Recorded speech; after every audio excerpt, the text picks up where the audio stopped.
खत्म हो चुकी है 2024 की। अब बारी है 2025 में चुनाव की। सभी दल जुट चुके हैं अपनी अपनी तैयारियों में। विशेष चर्चा के लिए हमारे साथ हैं रंजीत सम्राट जी। बता दूं, सबसे पहले ऑन न्यूज के तमाम दर्शकों को मेरी तरफ से नमन, नमस्कार। बिहार विधानसभा चुनाव की बात की जाए तो उपचुनाव का समापन हो गया है और उपचुनाव के समापन के बाद अब तमाम दल अपने अपने स्तर से बिहार विधानसभा चुनाव में पूरी जोर आजमाइश के साथ लग गए।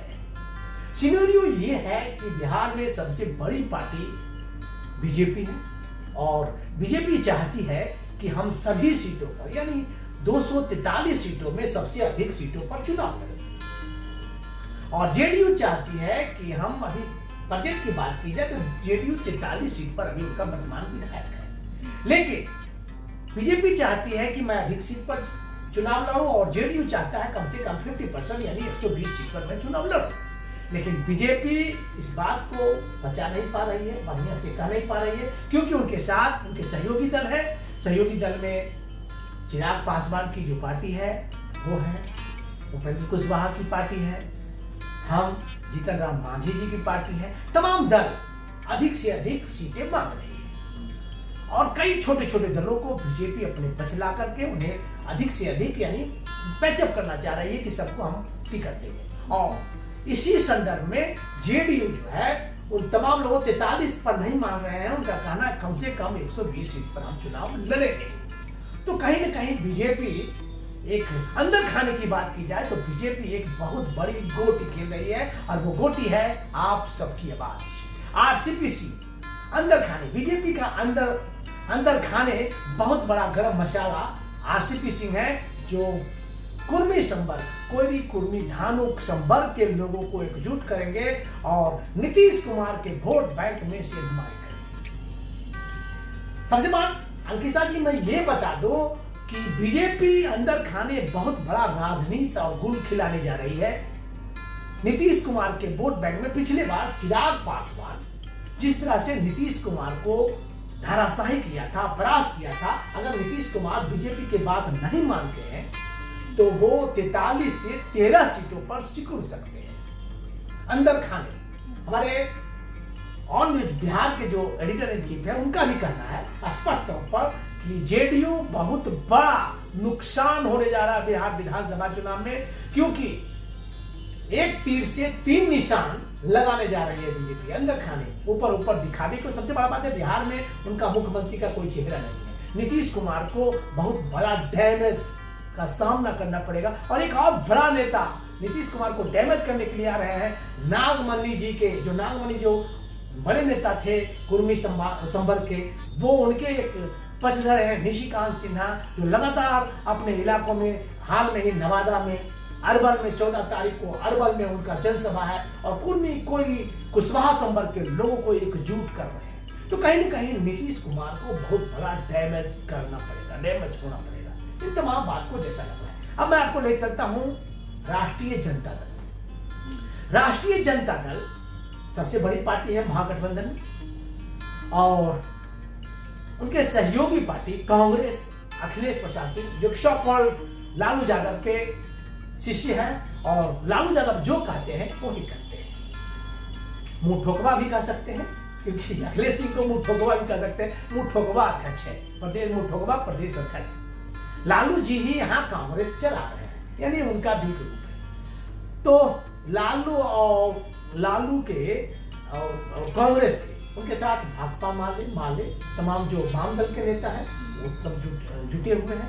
तो यहाँ कहीं न कहीं एकजुटता है, लालू जी की पार्टी में एकजुटता है, लेकिन उनकी पार्टी में भी सेंध मारने के लिए जनसुराज मजबूती के साथ मुस्लिम संवर्ग के वोटों को काटने के लिए पूरी तैयारी कर दिया है। माई समीकरण की बात की जाए तो माई समीकरण को पूरी तरह से ध्वस्त करने जा रही है और जनसुराज महागठबंधन के उम्मीदवारों को डैमेज देगी और वो जो अधिक सीट पर है वो भी डैमेज का सामना करना पड़ेगा और बहुत बड़ी परेशानी हो सकती है। बिहार का चुनाव का जो परिदृश्य कुछ इस तरह दिख रहा है। मैं यहाँ पे आपको रोकना चाहूंगी कि चिराग पासवान जी, चिराग मॉडल का इस बार क्या होगा वो इस बार जीत के लिए निकलेंगे या हराने के लिए निकलेंगे? देखिए किशन जी, मैं आपको स्पष्ट तौर पर बता दूं कि चिराग जी पिछले बार नरेंद्र मोदी के हनुमान थे और कुल मिलाकर नरेंद्र मोदी अंदर खाने चिराग जी नीतीश कुमार को डैमेज कर दो। और इस बार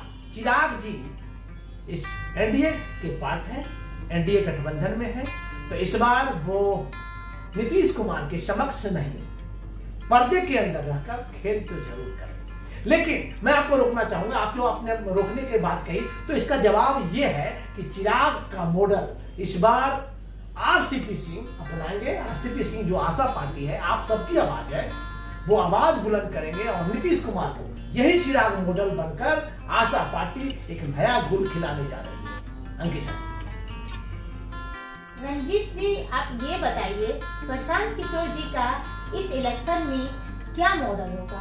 देखिए किशन जी, मैं स्पष्ट तौर पर बता दूं, प्रशांत किशोर जी का स्ट्रेटजी लगातार 2 साल से चल रहा है। वो लगातार पदयात्रा के माध्यम से लोगों को मोहित कर रहे हैं, अपनी ओर आकर्षित कर रहे हैं और उन्होंने 2 अक्टूबर को अपने पार्टी का गठन भी कर दिया है। प्रशांत किशोर जी सबसे बड़ा फैक्टर वो मुस्लिम संवर्ग के लोगों का वोट अपने पक्ष में कर लिया है।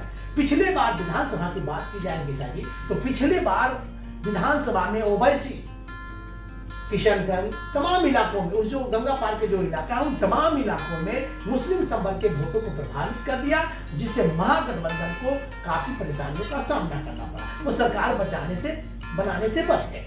अब वही काम प्रशांत किशोर जी तमाम मुस्लिम संवर्ग जो M22 समीकरण है उसको ध्वस्त करेंगे और यहाँ महागठबंधन को भारी नुकसान पहुंचाएंगे। मुस्लिम समुदाय के लोग जदयू और कांग्रेस को वोट नहीं देंगे क्या? देखिए किसान जी, ऐसी बात नहीं है। मुस्लिम संवर्ग के लोग, अभी नई पार्टी बनी है जन सुराज, तो ऐसा लग रहा है कि तमाम मुस्लिम संवर्ग के लोग अभी जन सुराज की तरफ मुख खाती है। जेडीयू की बात की जाए तो जेडीयू में मुस्लिम संवर्ग के लोगों को मोह भंग इसलिए हो गया है क्योंकि वो बीजेपी से सटे हुए हैं।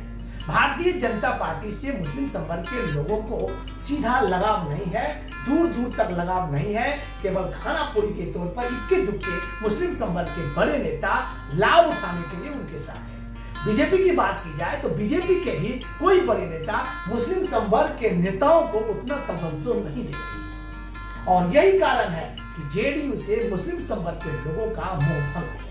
रही बात कांग्रेस की, तो कांग्रेस में मुस्लिम संवर्ग के कई बड़े नेता अभी भी सांसद हैं।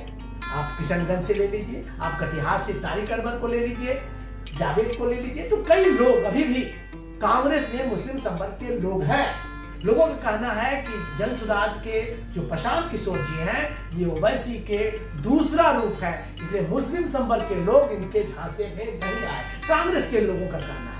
अब ये देखना है कि मुस्लिम संवर्ग के लोग जेडीयू से कितना मोह भंग हुआ, कांग्रेस से कितना मोह भंग हुआ, ये तो समय बताएगी। लेकिन कुल मिलाकर बात की जाए, जो अद्यतन स्थिति ये है कि जो पदयात्रा हुआ है, पदयात्रा में जितना दिन लगातार प्रशांत किशोर जी पदयात्रा में मुस्लिम संवर्ग के लोगों के बीच गए हैं, लोगों को मनाए हैं और लोगों को जोड़ने का प्रयास किए हैं, उसका उदाहरण है कि आप 2024 के उपचुनाव में उन्होंने अमजद साहब को बेलागंज से टिकट देकर जोर आजमाइश किया और एक नया इतिहास बनाने का काम किया, मुस्लिम संवर्ग के लोगों को जोड़ने का काम किया, लोगों के बीच विश्वास बनाने का काम किया। तो कहीं न कहीं मुस्लिम संवर्ग के लोगों का झुकाव इस बार जनसुराज के पक्ष में है।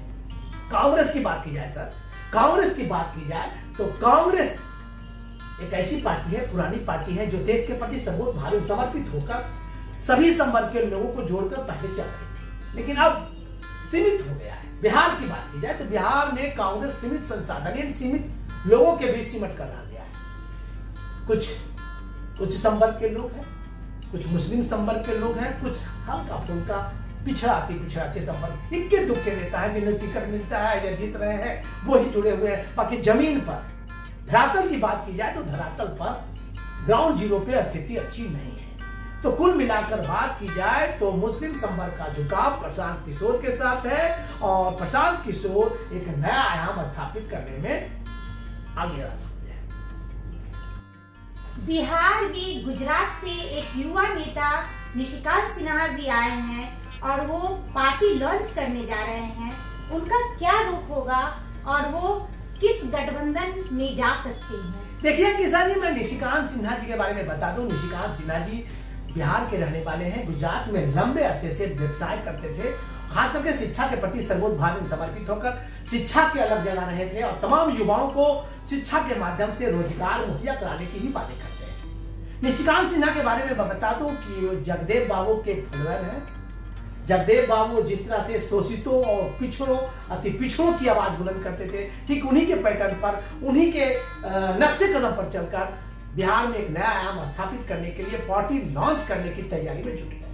निशिकांत सिन्हा की बात की जाए तो निशिकांत सिन्हा हाल में ही नवादा में अपनी एक जनसभा किया था, पदयात्रा किया था और पदयात्रा के दौरान, जनसंकल्प यात्रा के दौरान उन्होंने स्पष्ट खास करके कुशवाहा संवर्ग के लोगों को एकजुट किया।